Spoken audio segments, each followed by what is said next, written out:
Fala, minha galera! Galera, hoje a gente vai tratar um pouquinho sobre a desenergização.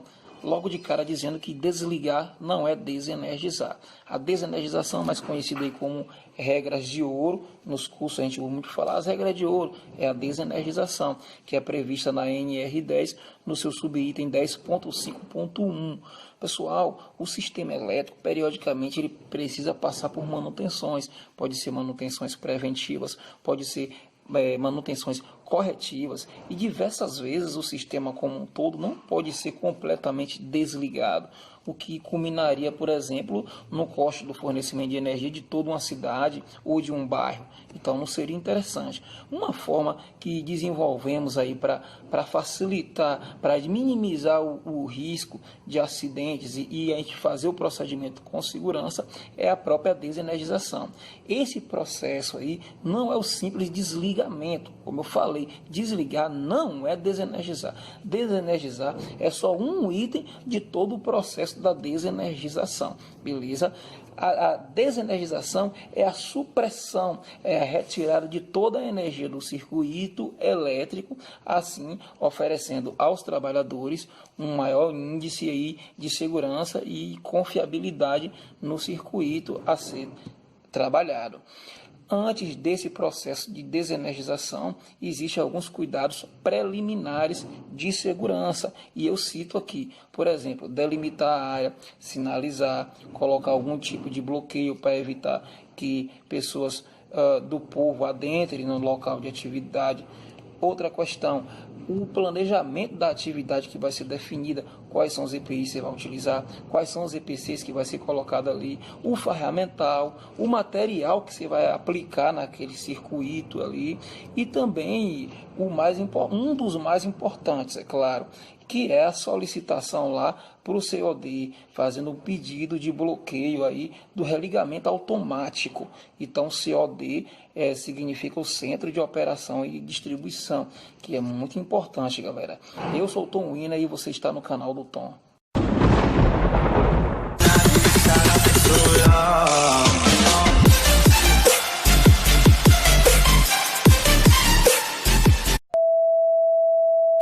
Item 10.5.1 da NR10 diz o seguinte: somente serão consideradas desenergizadas as instalações elétricas liberadas para trabalho mediante os procedimentos apropriados, que é o próprio seccionamento, o impedimento de reenergização, a constatação da ausência de tensão, a instalação do aterramento temporário, proteção dos elementos energizados existentes na zona controlada e a instalação da sinalização de impedimento de reenergização. Daí são 6 regrinhas de ouro e não 5, como é citado por aí afora. Então, no primeiro item, você tem aí o seccionamento. Pessoal, seccionar é abrir, apartar, segregar, afastar, desencostar, dividir em 2. Seccionar é abrir, é o ato de promover a descontinuidade elétrica total, né, com afastamento adequado entre um circuito ou dispositivo e outro. Então, seccionar é abrir. Impedimento de reenergização. Então, você vai adotar procedimentos que impeçam a reenergização do circuito. No caso de um predial residencial, seria ali o desligamento do disjuntor e um cadeado ali impedindo que alguém, de fato, reinicie o circuito.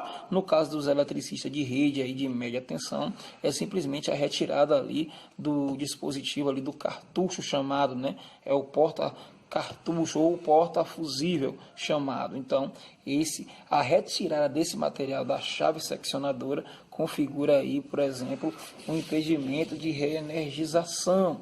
Pessoal, constatar a ausência de tensão é o terceiro item aí. Uma das etapas mais importantes de todo o processo deve ser feita com um instrumento de medição ou dos painéis ou um instrumento de detecção de tensão. Então, tanto na baixa tensão como na média tensão, você vai ter os componentes adequados a cada um para fazer a detecção de ausência de tensão. Beleza, pessoal?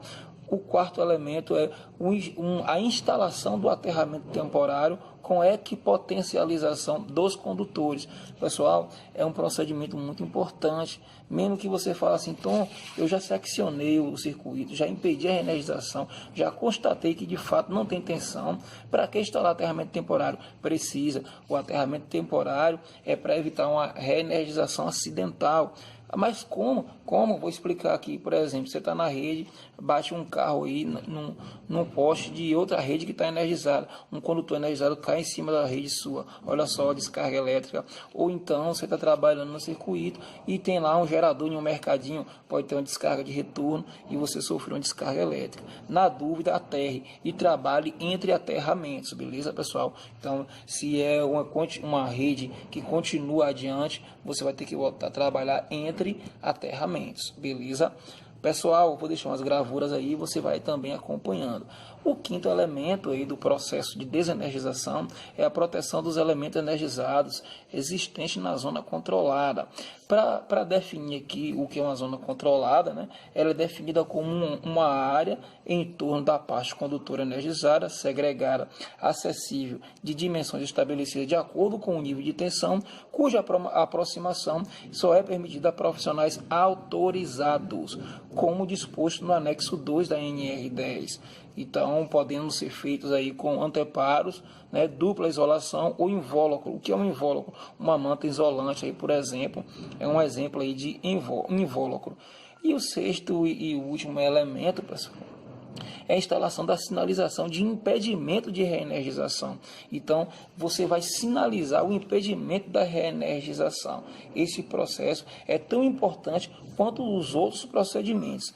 Mesmo com diversos mecanismos de impedimento e atenção dos responsáveis pela desenergização, ela ainda pode ser desfeita por algum motivo ou por alguma pessoa que não participou ou foi devidamente informada da atividade. Por isso, deve ser adotado um sistema efetivo de sinalização de segurança, destinado à advertência e à identificação da razão da desenergização e informações dos responsáveis. Por exemplo, pode ser um cartão de aviso, pode ser placas ou etiquetas de sinalização do travamento ou do bloqueio que devem ser feitos aí e adequadamente fixados. Então, todos esses itens são extremamente importantes. A NR10 só considera um circuito desenergizado se depois de ter feito todos esses procedimentos. Se faltar na luz da NR10, o circuito não está desenergizado.